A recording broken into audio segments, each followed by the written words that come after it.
Coffees and movies. Well, మరి మన అచ్చమైన తెలుగింటి అమ్మాయి కేరింత బస్ స్టాప్ సినిమాల ద్వారా మనందరి హార్ట్ థ్రోబ్ అయిన శ్రీదివ్య తమిళ్లో దూసుకుపోతోంది. మరి ఇప్పుడు రాయుడు చిత్రం ద్వారా మనందరినీ మెస్మరైజ్ చేయడానికి వచ్చేసింది శ్రీదివ్య. మరి తనతో కాసేపు మాట్లాడదామా? Let's chit chat with her. Hi Divya. Hello. You after long time, right? ఎలా ఉన్నావు? సూపర్.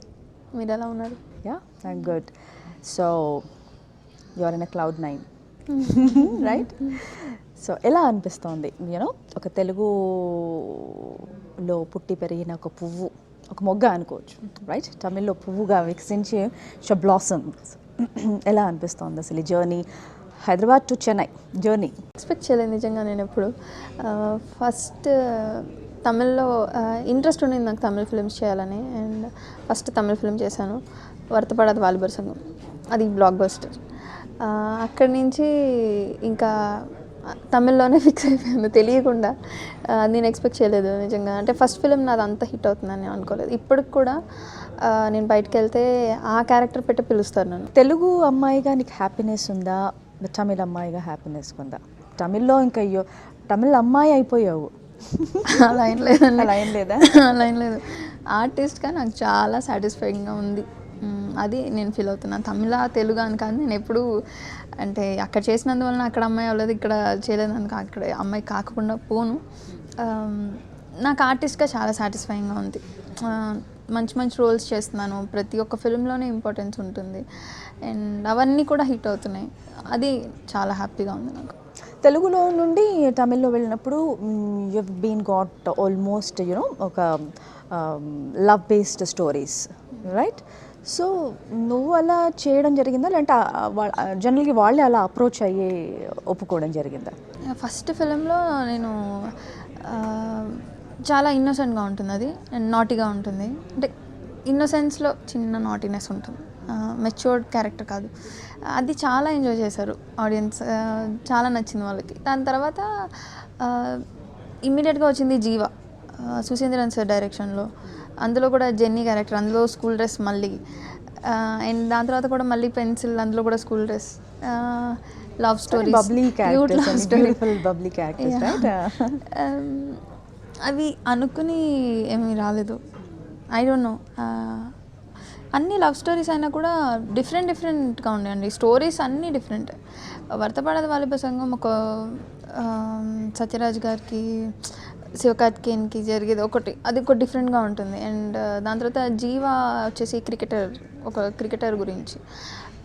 తర్వాత వెల్లకరి దొర వచ్చింది, అదొక అంటే మళ్ళీ అంటే కమర్షియల్ ఫిలిం అది. దాని తర్వాత కాకిసటే వచ్చింది. కాకిసటేలో ఒక మెసేజ్ ఉంటుంది, లైక్ హాస్పిటల్స్లో జరిగేది ఏదైతే ఇలా ఆర్గన్స్ని తీసేసుకొని చేస్తున్నారో దాని గురించి ఉంటుంది. దాని తర్వాత బెంగళూరు నాటకాల్లో వచ్చేసి బెంగళూరు డేస్ రీమేక్. సో అన్నీ డిఫరెంట్గా ఉంటాయి. బట్ అందులో అన్నిట్లోనూ ఒక స్వీట్నెస్ ఉంటుంది. బట్ నాకు తెలిసి అన్ని క్యారెక్టర్స్ డిఫరెంటేనండి. సో ఇప్పుడు చేసిన అన్ని క్యారెక్టర్స్ నీ రియల్ లైఫ్కి దగ్గరగా ఉంటాయా? What is Divya in the real లైఫ్కి దగ్గరగా ఉంటాయంటే, నాకు జీవా సినిమాలో ఒక సీన్ ఉంటుంది, ఆ అమ్మాయి మందు తాగుతుంది, హీరో పట్టుకుంటాడు. అంటే ఎందుకు తాగుతున్నావు అని అంటే, మందు తాగితే వైన్ తాగితే షైనింగ్ వస్తుంది స్కిన్ అని చెప్పారు, అందుకు తాగుతున్నాను అంటే ఇన్నోసెంట్గా చెప్తుంది. అది ఇన్నోసెంట్గా చేస్తాను, అలా నేను ఎప్పుడు చేయలేదు. సో నాకు దగ్గరగా ఏం లేవు. కొన్ని క్యారెక్టర్స్ దగ్గరగా అనిపిస్తాయి నాకు. అలా అనిపించింది పెన్సిల్లో చేసిన మాయా క్యారెక్టర్, అది నాకు కొంచెం దగ్గరగా అనిపిస్తుంది. అండ్ ఇప్పుడు రాయుడులో చేసింది కూడా భాగ్యలక్ష్మి క్యారెక్టర్, అది కూడా ఆ బోల్డ్గా ఉండటం అనేది, అంటే కొట్టేసి అలా చేయను కానీ చాలా బోల్డ్గా ఉంటాను, అంటే స్ట్రాంగ్ మైండెడ్ అనమాట. నా ఒపీనియన్స్ కానీ ఏదన్నా చాలా స్ట్రాంగ్, అలా ఆ విషయంలో దగ్గరగా అనిపిస్తుంది. So coming to Rayudu, so what is Rayudu, ఏంటి అసలు రాయుడుతో వర్క్ చేయడం ఎలా అనిపించింది? Such a marvellous actor, right? Great experience అండి, చాలా నేర్చుకున్నాను నేను. ఒక పర్సన్గా కూడా చాలా నేర్చుకున్నాను నేను. అంటే సెట్స్లో ఆయన బిహేవియర్ కానీ అందరితోనూ ఫ్రెండ్లీగా ఉంటారు. అవన్నీ నాకు చాలా నచ్చినాయి. అండ్ అందరికీ తెలుసు నడిగర్ సంఘం నుంచి ఎంత హెల్ప్ చేస్తున్నారో. ఫ్లడ్స్ టైంలో కూడా చాలా హెల్ప్ చేశారు. అండ్ దాని తర్వాత రాజపాలెంలో టాయిలెట్స్ కట్టించడం, ఇంకా తెలియనివి చాలా ఉన్నాయి. నేను వాళ్ళ అసిస్టెంట్ చూపిస్తే నేను చూశాను, కొన్ని పిక్చర్స్ ఉన్నాయి ఆయన ఫోన్లో. అంటే వాళ్ళు తీసుకున్నారు, అసిస్టెంట్ తీసుకున్నారు. విశాల్ గారు ఎక్కడ పబ్లిసిటీ కూడా చేయలేదు అది. అంటే స్కూల్స్కి ఒక స్కూల్లో అంటే ఫెసిలిటీస్ లేవు, ఫ్యాన్స్ కానీ పిల్లలకి బెంచెస్ కూడా లేవు. సో అలాంటి దగ్గర వెళ్ళి ఆయన బెంచెస్ అన్నీ ఒక క్లాస్ మొత్తం, సో అలాంటివి ఇంకా చేస్తూనే ఉన్నారు. అవి తెలిసినప్పుడు చాలా ఇన్స్పైరింగ్ కూడా ఏదో చాలా పెద్ద హెల్ప్ చేసినారు విన్నాను. అది చాలా ఇన్స్పైరింగ్ అనిపించింది నాకు. అంటే యాజ్ ఎ హ్యూమన్ కూడా అంత మంచి మనిషితో నేను వర్క్ చేయడం అనేది బాగా అనిపించింది. అండ్ ఆయన నా ముందు పర్ఫామ్ చేసేది చూసి నేను చాలా థ్రిల్ అయ్యాను. ఎస్పెషల్లీ క్లైమాక్స్కి ముందు ఒక ఎమోషనల్ సీన్ ఉంటుంది, అది ఆయన చేస్తున్నప్పుడు అంటే ఎంత అదృష్టం అనిపించింది నాకు. ఎప్పుడు లైక్ ఆ డైరెక్టర్ నుండి కానీ ఆ ప్రొడక్షన్ హౌస్ నుండి నీకు కాల్ వచ్చినప్పుడు how do you felt like? First call రావడం అనేది యాక్చువల్గా ముత్తయ్య సార్తో నేను ముందే పని చేయాల్సింది. ఒక ఫిలిం మిస్ అయింది, డేట్స్ వల్ల ప్రాబ్లం అయింది. సో ఎప్పుడైతే మళ్ళీ ముత్తయ్య సార్ ఇలా మళ్ళీ అనుకుంటున్నారు మిమ్మల్ని అనగానే నేనే డైరెక్ట్గా కాల్ చేశాను. Sorry sir, last time miss అయింది, ఈసారి ఖచ్చితంగా మిస్ అవ్వద్దు, నేను చేస్తాను మూవీ అని చెప్పేసి అప్పుడే చెప్పేశాను. దాని తర్వాత ఆయన వచ్చి హైదరాబాద్కి వచ్చి నరేట్ చేశారు స్టోరీ చెప్పినప్పుడైతే ఇంకా సూపర్ థ్రిల్, చాలా హ్యాపీగా ఫీల్ అయ్యాను. అండ్ అన్బు సార్ ప్రొడక్షన్ ఇది, ఆయనతో ఆల్రెడీ చేశాను నేను. వెల్లకరదురై అని ఒక ఫిలిం చేశాను, ఆ ఫిలిం మంచి సక్సెస్ అయింది. అండ్ ముత్తయ్య సార్ ఇంకా అన్బు సార్ సపోర్ట్ వల్లనే ఈ ఫిలింలో చేయడం. అంటే అన్బు సార్కి పర్టికులర్గా శ్రీదివ్యానే ఉండాలి ఈ ఫిలింలో అని చెప్పారంట. సో ఆయనకి పెద్ద థ్యాంక్స్ చెప్పాలి. సో ఏం నేర్చుకున్నారు లైక్ విశాల్ దగ్గర? Such a beautiful actor right? So almost ఆయనవన్నీ కూడా తమిళ్లో పెద్ద హిట్సే ఉన్నాయి. అంటే ఏం నేర్చుకున్నాను అసలు సెట్స్లో కూడా ఆయన ఎలా ఉండేవారు? అసలు సెట్స్లో చెప్పాను కానీ చాలా ఫ్రెండ్లీగా ఉంటారు. అండ్ సూరి అనే ఒక ఆర్టిస్ట్ ఉన్నారు, వీళ్ళిద్దరు కాంబినేషన్ పెద్ద హిట్ అక్కడ. అంటే అన్ని ఫిలిమ్స్లో హీరోయిన్ లాగా వీళ్ళిద్దరు అన్ని ఫిలిమ్స్లో వాళ్ళిద్దరు ఉంటారు. ఇప్పుడు రీసెంట్గా ఇంకొక ఫిలిం చేస్తున్నారు తమన్నాతో విశాల్ గారు, ఆ ఫిలింలో కూడా సూర్య ఉన్నారు. అంటే నేను వదలనని చెప్పారు, వదల బొమ్మాలి లాగా. ఓకే, సో వాళ్ళిద్దరు కలిస్తే అసలు భరించలేము అనమాట. చాలా ఇంకా తట్టుకోవడం చాలా కష్టం. వేరే ఆర్టిస్ట్కి చాలా అన్కంఫర్టబుల్గా ఉంటుంది వాళ్ళతో వర్క్ చేయడం. అంటే నవ్వించేస్తారు, ఒక ఏదో చెప్పేస్తారు అప్పుడు ఇప్పుడు అని చెప్పేసి రెడీ అనగానే ఇట్లా సీరియస్ అయిపోతారు. మాకు మాత్రం అయ్యో ఎలాగ ఇప్పుడు నేను కంట్రోల్ చేసుకోవడం చాలా కష్టం. నాకు ఒక్కసారి నవ్వు స్టార్ట్ అయిందంటే ఇంకా దేవుడు వచ్చేది. నేను అంత ఎమోషనల్ సీన్లో పర్ఫామ్ చేయాలన్నప్పుడు ముందు నుంచి ప్రిపేర్ అయి ఉంటాం, ఇది బాగా చేయాలి, ఇది బాగా చేయాలి. అక్కడ సడన్గా వెళ్ళగానే వాళ్ళు ఎలా చేస్తారు, చేయగానే దాన్ని కంట్రోల్ చేసుకోవడంలోనే సగం పర్ఫార్మెన్స్ పోతుంది. సో వాళ్ళ షార్ట్ అనగానే వాళ్ళు మటుకు ఇమ్మీడియట్గా చాలా రెడీ అయిపోతుంది. వాళ్ళకి అలవాటు అయిపోయింది అది. అందరితో అలా బిహేవ్ చేసి అందరి హీరోయిన్స్ని అందరు యాక్టర్స్ని అలానే చేస్తారంట. యాక్చువల్గా విశాల్ గారు ఎక్కడ నేర్చుకున్నారంటే ప్రభు సార్ ఉన్నారు, ప్రభు యాక్టర్, ప్రభు గారు విశాల్ గారిని ఒకసారి అలా టీజ్ చేశారంట. అది మా మీద ఉపయోగిస్తున్నారు విశాల్ గారు. విశాల్ గారి దగ్గర నేర్చుకునేదంటే ఆయన సీన్లో ఎలా ఇన్వాల్వ్ అవుతుంది. నేను చెప్పాను కదా, అంత నవ్వుతూ ఉంటారు కానీ యాక్షన్ అనగానే మళ్ళీ ఏమవుతుందో తెలియదు, ఒక మ్యాజిక్ లాగా రాయుడు తప్పితే ఏం కనిపించరు మళ్ళీ. సో అది నాకు బాగా నచ్చింది. అండ్ అలా నేను కూడా చెయ్యాలి, అంత దాంట్లో అంటే అంత సిన్సియర్గా ఉండాలి వర్క్లో అని తెలిసింది. సో భాగ్యలక్ష్మి ఏం చెప్పబోతోంది రాయుడులో, ఏం చేస్తోంది? భాగ్యలక్ష్మి ఒక చాలా స్ట్రాంగ్ అమ్మాయి, పక్కా విలేజ్ అమ్మాయి. చాలా రోజుల తర్వాత ఒక హీరోయిన్కి అంత స్ట్రాంగ్ క్యారెక్టర్ ఇచ్చారు. మెయిన్ ఫస్ట్ ముత్తయ్య సార్కి పెద్ద థ్యాంక్స్ చెప్పాలి. ఎందుకంటే నా క్యారెక్టర్ మాత్రం కాదు, అందరూ ఫీమేల్స్ ఇందులో ప్లే చేసిన వాళ్ళందరూ కూడా చాలా స్ట్రాంగ్. అంటే ఏ సిచ్యువేషన్ అయినా కూడా వాళ్ళు హ్యాండిల్ చేస్తారు. అక్కడ విలన్ వచ్చి నుంచినా కూడా లాగి పెట్టి కొడతారు. సో అలాంటి ఒక క్యారెక్టర్. అండ్ భాగ్యలక్ష్మిని చూసి నేను నేర్చుకున్నాను, నేను బోల్డ్గా ఉంటాను కానీ నిజంగా అలాంటి సిచ్యువేషన్ వస్తే నేను కొట్టడం అంత ధైర్యం నాకు రాదు. నిజంగా కొట్టాలి, అలాంటి సిచ్యువేషన్లో అలా ఉండాలి అమ్మాయిలు అంటే, ఎందుకంటే బయట జరిగే సిచ్యువేషన్స్కి అలానే ఉండాలి. సో భాగ్యలక్ష్మి ద్వారా ఇది బాగా కన్వే అవుతుందని నేను అనుకుంటున్నాను. అమ్మాయిలు చూసి నేర్చుకోవాలి. Okay fine. So tell me about your music. బాగున్నాయి పాటలు కూడా. Music Imman sir, Suri sir, Suri sir అంటే కమెడియన్ చెప్పాను కదా, విశాల్ గారితో ఎప్పుడు చేస్తుంటారు. అలాగా ఇమాన్ సార్తో అన్ని ఫిలిమ్స్, నాకు తెలిసి ఒక 2 ఫిలిమ్స్ చేయలేదు, మిగతా అన్ని ఫిలిమ్స్కి ఆయన మ్యూజిక్. అది నేను చాలా లక్కీగా ఫీల్ అవుతున్నాను. నాకు చాలా ఇష్టం ఆయన. మైనాకి పెద్ద పెద్ద హిట్స్ ఆయనవి. ఇళయరాజా సార్ తర్వాత మళ్ళీ నాకు అంత నచ్చిన music director Iman sir. And నాకు రాయుడులో అనే సాంగ్స్ ఇష్టం. ఎస్పెషల్లీ ఒంటి జడ రోజా గురించి చెప్పాలి. దానికి భాగ్యలక్ష్మి గారు అని తెలుగు ఆవిడ రాశారు, అంటే తెలుగు వర్షన్కి లిరిక్స్ ఇచ్చారు, చాలా బాగా రాశారు. సో మరి తమిళ్ తెలుగు కన్వర్జేషన్ అంతా ఏమైనా ఇబ్బంది అనిపించిందా? బట్ ఆల్మోస్ట్ బాగా మాట్లాడేస్తున్నట్టు తమిళ్ కూడా. తమిళ్ ఇప్పుడు ఇబ్బంది లేదండి, ఇబ్బంది లేదు. వచ్చేసి డబ్బింగ్ కూడా ఈ ఫిలింకి ఎక్కడ ఇబ్బంది పడ్డానంటే, ఇది యాక్చువల్గా ఒక విలేజ్ కాబట్టి ఆ స్లాంగ్ ఏదైతే ఉంటుందో అది మాట్లాడడానికి కొంచెం ఇబ్బంది పడ్డాను. అది డైరెక్టర్ని చూసి నేర్చుకున్నాను. విశాల్ సార్ కూడా అంతే. విశాల్ సార్కి కూడా ఆ స్లాంగ్ రాదు, మధురై స్లాంగ్. అండ్ మేము చేసిన టీంలో ఎవరికి రాదు, మా ముత్తయ్య సార్కి మాత్రమే వచ్చు. అది కొంచెం కష్టంగా అనిపించింది నాకు చేయడంలో. సో తెలుగు తమిళ్ రెండు మీరే చెప్పేశారు. తమిళ్కి నేను చెప్పలేదు. తమిళ్కి నేను బెంగళూరు నాటకంలో అనే ఫిలింకి నేను చెప్పాను డబ్బింగ్. ఇదే చెప్పా కదా, మధురై స్లాంగ్ చాలా కష్టం. సో నేను ట్రై చేయలేదు, ఆ ఫీల్ని అలాగే ఉండనివ్వాలి నేను, అందుకనే తెలుగులో నేను చెప్పాను. ఆల్మోస్ట్ శ్రీదివ్య ఎప్పుడు కూడా మంచి ట్రెడిషనల్ అమ్మాయిగా కనిపిస్తుంది అన్ని క్యారెక్టర్స్లో కూడా. సో గ్లామర్కి కొంచెం తక్కువగా ఇస్తుంది స్పేస్ అనేది. So what you say about that? It's a blessing అండి ఫస్ట్.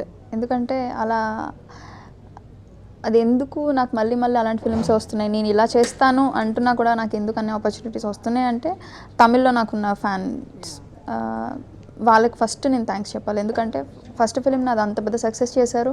అండ్ తర్వాత వచ్చిన ఫిలిమ్స్ అన్నిటికీ కూడా అంత సక్సెస్ ఏంటంటే వాళ్ళ వల్లనే, వాళ్ళు చూడటం వలన. సో యాక్చువల్గా నాకు తెలిసి గ్లామర్గా చేస్తేనే ఒక ఫిలిం హిట్ అవుతుందని అది ఫార్ములానే కాదు. తెలుగులో కూడా నేను చాలా ఫిలిమ్స్ చేశాను అలాగా, తెలుగులో కూడా హిట్స్ వచ్చినాయి. సో గ్లామర్ అనేది ఇంపార్టెంట్ అని నేను ఫీల్ అవ్వను. అండ్ డిఫరెన్స్ అనేది ఏం లేదండి, ఇక్కడ కూడా ఉన్నాయి అలాంటి ఫిలిమ్స్. మనం చూసుకుంటే తెలుగులో కూడా చాలా ఫిలిమ్స్ ఉన్నాయి, ఇప్పుడు కొంచెం తక్కువైనాయి.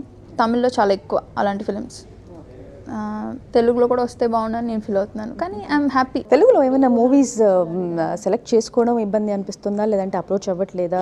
తెలుగులో ఎందుకు తగ్గిపోయారు మళ్ళీ? తెలుగులో లేదంటే బాగా డేట్స్ బిజీ అయిపోయి ఇవ్వట్లేదా? ఫస్ట్ ప్రాబ్లం అండి. ఎందుకంటే నేను కంటిన్యూస్గా చేస్తున్నప్పుడు నాకు ఇక్కడికి వచ్చి ఒక 30 days ఇవ్వడం నాకు కుదరట్లేదు. నాకు మళ్ళీ అంటే ఒక 5 days చేసి మళ్ళీ ఆ ఫిల్మ్కి వెళ్ళి మర్చిపోయి స్టోరీ అలా నాకు చేయాలని లేదు. అక్కడ ఉంటున్నాను కాబట్టి కంటిన్యూస్గా అక్కడ ఫిల్మ్ చేస్తే నాకు పెద్ద ప్రాబ్లం అనిపించట్లేదు.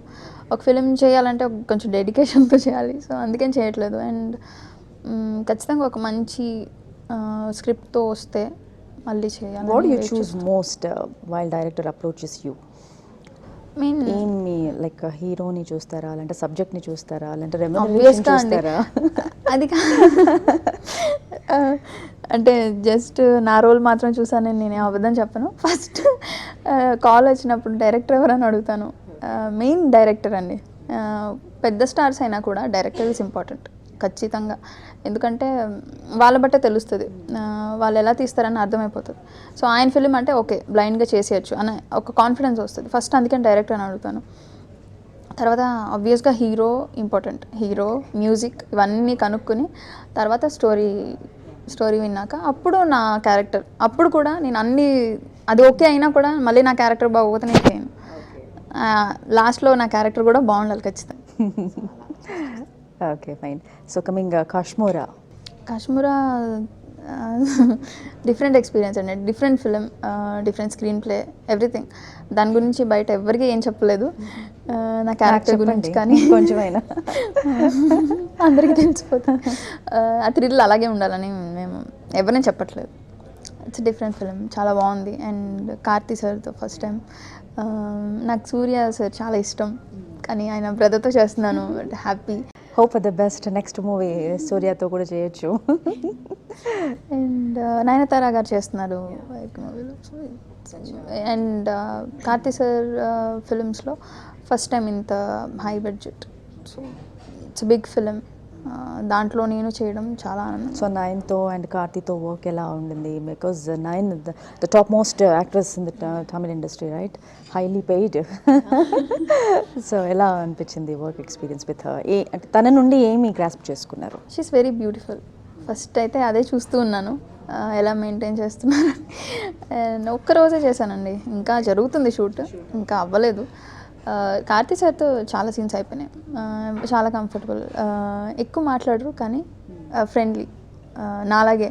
నేను ఎక్కువ మాట్లాడలేను, ఆయన కూడా ఎక్కువ మాట్లాడు, బట్ ఇట్స్ గుడ్. అండ్ నాకు లుక్ గురించి కానీ ఫస్ట్ నేను వెళ్ళినప్పుడు చెప్పారు, నీ మూవీస్ అన్నీ చూశాను, నువ్వు చాలా బాగా చేస్తున్నావు, ఈ ఫిలింలో నువ్వు చాలా బాగా చేయాలి, నీ రోల్ ఇందులో కొత్తగా ఉండాలి అని చెప్పారు. అండ్ దానికి తగ్గట్టుగానే మేము చాలా కేర్ తీసుకున్నాం, కాస్ట్యూమ్స్ వైజ్ అన్నీ. అంటే ఇప్పటివరకు శ్రీదివ్య అలా లేదు తమిళ ఫిలిమ్స్లో, సో అవన్నీ డిఫరెంట్గా కనిపించబోతోంది దివ్య. యా, అది కార్తీ సార్ కూడా దానికి సపోర్ట్ చేశారు. అంటే డైరెక్టర్కి చెప్పడం కానీ, తన క్యారెక్టర్ ఇలా చేయండి, అలా బాగుంటుంది, ఇప్పటివరకు చేయకుండా ఉండాలి, సో అవన్నీ ఆయన కేర్ తీసుకున్నారు. సో తెలుగులో నాకు ఈ హీరోతో చేస్తే బాగుంటుంది, ఓకే నా డ్రీమ్ కమ్ ట్రూ, అండ్ తమిళ్లో ఈ హీరో డెఫినెట్గా చేస్తే బాగుంటుందని ఇద్దరు ఎవరైనా ఉన్నారు? నేను ఎప్పుడు హీరోస్తో చేయాలని అనుకోనండి, నేను డైరెక్టర్తో వర్క్ చేయాలనుకుంటాను. నాకు గౌతమ్ మేనన్ సార్ చాలా ఇష్టం, ఆయనతో వస్తే చాలా హ్యాపీగా ఫీల్ అవుతాను. అండ్ విశ్వనాథ్ గారితో చేయాలని ఉండేది, మూవీస్ చేయట్లేదు. బయట ఎక్కువగా దివ్య చాలా కామ్ గోయింగ్ గర్ల్, ఎక్కువ మాట్లాడదు, బట్ ఇంట్లో అయితే వెరీ నాటీ అని విన్నాము. బాగా అల్లరి చేస్తుంది ఇంట్లో అని. ఎలా ఉంటుంటావు generally? What's your hobbies and all that? Hobbies అంటే ఇప్పుడు నా హాబీస్ మారిపోయినాయి, మూవీసే. ఎక్కడ ఉన్నా మూవీస్ ఉంటుంది ఇప్పుడు. అండ్ మెయిన్ ఇప్పుడు నాకు ఎక్కడైనా కొంచెం టైం దొరికితే నేను చేసే పని పడుకోవడం. ఎందుకంటే డే అండ్ నైట్ షూట్స్ జరగడం వలన మెయిన్ ప్రాబ్లం ఇది అయిపోతుంది. అసలు స్లీప్ ఒక 8 hours దొరకడం చాలా కష్టం అవుతుంది. సో ఫస్ట్ గ్యాప్ దొరికితే అదే చేస్తున్నాను. అండ్ అదర్ దెన్ దాట్ నాకు మ్యూజిక్ చాలా ఇష్టం, మ్యూజిక్ సాంగ్స్, మ్యూజిక్ వింటుంటాను. అండ్ మూవీస్ చూస్తాను. తెలుగు వింటున్నారా తమిళ్ వింటున్నారా ఎక్కువ? తమిళ్ వింటున్నారు. This is too much. లేదండి, నాది ఇప్పుడు కాదు, ఫస్ట్ నుంచి నాకు ఇష్టం. మెలడీస్ ఎక్కువ ఉంటాయి అక్కడ, అందుకు ఇష్టం. ఓకే. సో కమింగ్ ప్రాజెక్ట్స్ దివ్య? రాయుడు తర్వాత కాశ్మీర్ ఫిలిం వస్తుంది, అది కూడా సైమిల్టేనియస్గా తెలుగులో తమిళ్ రిలీజ్ అవుతుంది. అండ్ తర్వాత జీవా సార్తో ఒక ఫిలిం చేస్తున్నాను, అది కూడా తెలుగు తమిళ్ రిలీజ్ తమిళ్. ఓకే. దాని తర్వాత ఇంకొకటి ఉంది, అది ఇంకా తెలుగు డైరెక్ట్ ఇప్పట్లో లేదైతే? డైరెక్ట్ లేదండి, ఇంకా సైన్ చేయాలి, వెయిట్ చేస్తున్నాను నేను కూడా. ఓకే. ఇక్కడ పాపం ఫ్యాన్స్ అందరూ మరి ఇదైపోతున్నారు, ఎప్పుడెప్పుడు వస్తుందో దివ్య అని చెప్పి. కేరింత లాస్ట్ కదా? కేరింతతో last. Okay. Your heartthrob for youngsters, right? So hope డెఫినెట్గా మళ్ళీ తెలుగు ప్రాజెక్ట్ మంచి రావాలని కోరుకుందాం. And all the best for coming projects. Good luck. Thank you so much.